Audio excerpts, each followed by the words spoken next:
So, parang ngayon lang ako makakatikim nito. Best price nila guys. Oh. Kulay ano, ayaw, food color ba to? Sabi nung binili ko, ang Balenciana dito sa Cavite, talagang kilalang pagkain. Kumbaga, parang tradisyon sa kanila to. Tinatawag na mayroon ditong Balenciana Festival, yung mga ganyan. Yung ano niya, yung ulam niya, ano niya, yung chicken siya na parang ano, yung pininyang manok. Pag bumili ka ng kanin, matik nakapatong yung ulam. Hindi mo pwedeng ihiwala ito sa isang lalagyan. Bawa, bibili ka ng kanin. Pag bibili ka ng kanin, sabi mo kanin lang ng Balenciana. Hindi pwede, kailangan kasama yung ulam. Tapos, lalagay nila sa lalagyan. Tapos, nakapatong yung ulam. Parang pinaka-tirno sa kanila to. So, yun lang guys. Sinare ko lang sa inyo. Tara, kain tayo. Para matikman natin yung tawag nila ng Balenciana. Masarap yung kanin nila. Kasi yung kanin nila, ano to, yung magandang klaseng bigas yung kanin nila. Pero hindi siya, guys, hindi siya malagkit ha. Sarap. So siguro nilagyan nila, hindi ko alam kung ano nilagyan dito. Pampakulay. Parang nilagyan nila ng aswiti ba? O hindi wala kung star margarine nilagay dito, tapos star margarine, tapos binagura ng kunting toyo.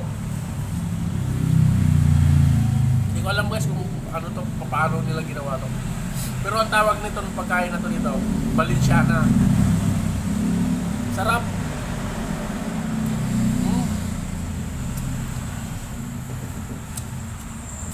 Yung chick nila, parang pininyahan manok. Yun ang lasa.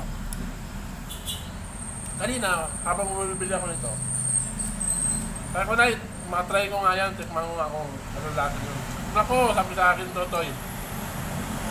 Nako, napakasarap nito dito sa Cavite. Ito yung isa sa pinaka-favorite ng mga Capitinyo, ang pagkain ng Balenciana. O, sabi ko, sige na, pabili nga ako. Tapos nung nung tinatakal na yung kanin, sabi ko na pahiwalay na lang ng ulam. Ay hindi pwede, sabi niya. Kailangan pag bumili ka ng kanin, matik nakapatong yung ulam sa kanin. Kasi yun daw ang ano nila.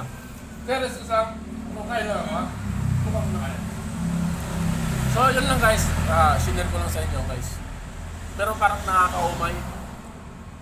Yan mo, nakakadalang subo pala ako. Parang nauumay na ako. Kaya rin! Kaya rin!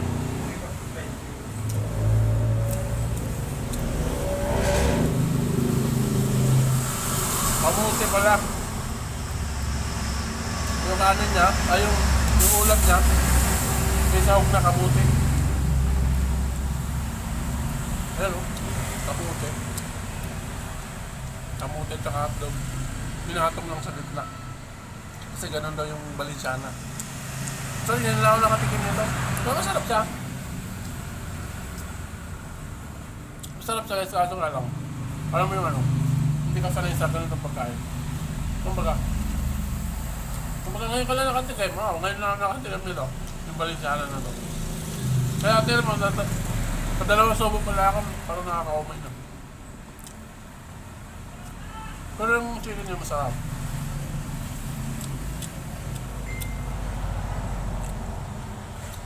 Ayun, kamuti yun.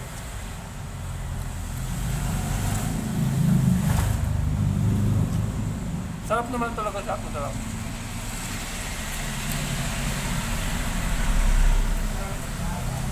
So yun lang guys. Actually, sinare ko lang sa inyo, no? Kasi already sinabi ko kanina na first time ko makakain itong Balenciana na. Yun, sinubukan ko lang. Sarap siya. So yun lang guys, thank you for watching.